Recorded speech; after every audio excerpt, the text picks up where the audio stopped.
عثمانیہ series میں ہم اپنے معزز ناظرین کو ایک بار پھر سے خوش آمدید کہتے ہیں۔ سلطان محمد الپرسلان اور سلطان ملک شاہ کے دور میں وزارت کے عہدے پر فائز رہنے والی شخصیت نظام الملک طوسی کی ہے۔ امام ذہبی ان کے بارے فرماتے ہیں کہ نظام الملک قوام الدین ابو علی حسن بن علی بن اسحاق طوسی بڑے زیرک، معاملہ فہم، بیدار مغز، سعادت مند، دیندار اور باوقار انسان تھے۔ ان کی مجلس علماء فقہاء سے ہمیشہ سجی رہتی تھی۔ نظام الملک نے بغداد میں ایک بہت بڑی درسگاہ قائم کی، اسی طرح کی ایک درسگاہ نیشا پور اور ایک طوس میں قائم کی۔ وہ بڑا علم پرور اور علم دوست تھا، طلباء کے لیے وظائف مقرر کر رکھے تھے۔ ان کے ایما اور اشارے پر حدیث رسول صلی اللہ علیہ وسلم کی تدوین عمل میں آئی اور ان کی شہرت دور دور تک پھیل گئی۔ وہ یکے بعد دیگر سلطان محمد الپرسلان اور اس کے بیٹے سلطان ملک شاہ کا وزیر رہا۔ اپنے خداداد صلاحیت کی بدولت ممالک کے محروسہ کی تدبیر کی، ظلم و ستم کا خاتمہ کیا، رعایا کے ساتھ نرمی اور مہربانی کا سلوک روا رکھا، سرائیں بنوائیں اور مختلف علوم و فنون میں مہارت تامہ رکھنے والے لوگوں کو دنیا کے کونے کونے سے لا کر بغداد میں بسایا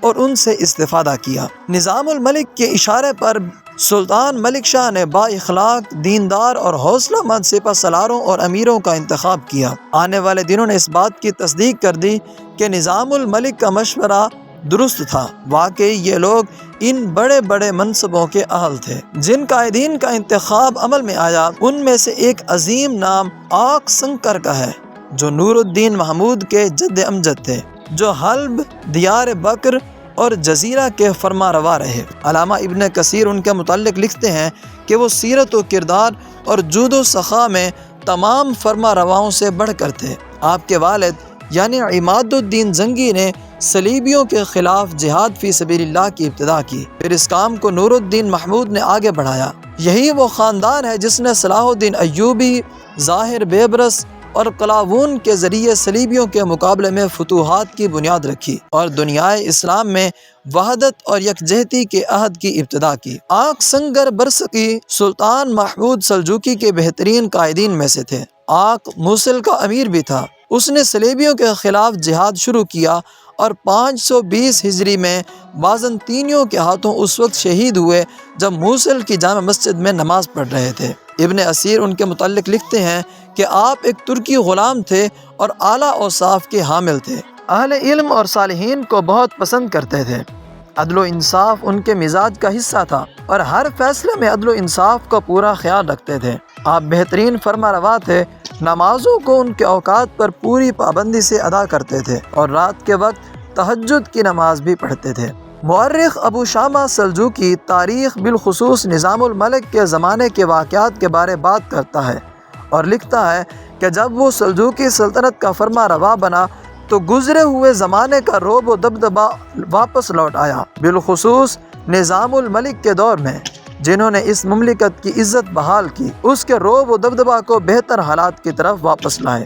جب سلطان ملک شاہ نے حکومت کی باغ ڈور سنبھالی تو فوج میں وہ پہلا سا ڈسپلن نہ رہا۔ سپاہ کے ہاتھوں لوگوں کا مال و متاع لٹنے لگا۔ سپاہی کہا کرتے تھے، سلطان کو کوئی چیز نہیں روکتی کہ ہمیں مال و دولت سے نوازیں، صرف نظام الملک ہے جو اس کی راہ میں رکاوٹ بنا ہوا ہے۔ لوگوں کو سخت اذیت کا سامنا کرنا پڑا۔ نظام الملک نے اس بات کا تذکرہ سلطان سے کیا اور انہیں بتایا کہ اس سے تو فوج میں کمزوری آ جائے گی، اس کا رعب و دبدبہ ختم ہو جائے گا، ملک میں فساد پیدا ہو جائے گا اور ملکی امور کی انجام دہی متاثر ہوگی۔ سلطان نے کہا، آپ جو مناسب سمجھتے ہیں کریں۔ نظام الملک نے عرض کیا، میں آپ کے حکم کے بغیر کچھ نہیں کر سکتا۔ سلطان ملک شاہ نے کہا، میں نے چھوٹے بڑے تمام امور آپ کے سپرد کر دیے ہیں، آپ میرے والد کی جگہ ہیں اور ان کے دوست اور ساتھی ہیں۔ پھر سلطان نے نظام الملک کو پہلے سے کہیں زیادہ جاگیر عطا کی، خلعت بخشی اور القابات سے نوازا۔ ان کا القابات میں ایک لقب عطابک ہے، جس کا معنی ہے ایسا امیر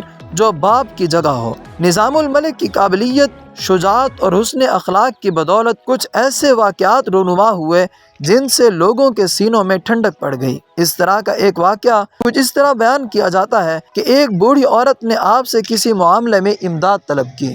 آپ اس سے گفتگو کرنے لگے اور دیر تک اس کی باتیں سنتے رہے۔ نظام الملک کے ایک حاجب نے بوڑھی عورت کو یہاں سے ہٹانا چاہا تو نظام الملک نے اس سے کہا، میں نے تمہاری خدمات ایسے ہی لوگوں کے لیے لی ہیں، امراء اور اعیان مملکت کو تیری کوئی ضرورت نہیں۔ اور پھر اس کے بعد اس حاجب کو اس خدمت سے الگ کر دیا۔ نظام الملک علوم سے بڑا لگاؤ رکھتے تھے اور علم حدیث سے تو انہیں خصوصی شغف تھا۔ آپ کہا کرتے تھے، میں جانتا ہوں میں حدیث روایت کرنے کے اہل نہیں، لیکن میں چاہتا ہوں کہ حدیث رسول صلی اللہ علیہ وسلم لکھنے والوں کی صف میں میرا بھی شمار ہونے لگے۔ نظام الملک دل کی گہرائیوں سے چاہتا تھا کہ مدارس جو اس نے قائم کیے ہیں ان امیدوں پر پورے اتریں جو امت مسلمہ نے ان سے وابستہ کر رکھی ہیں۔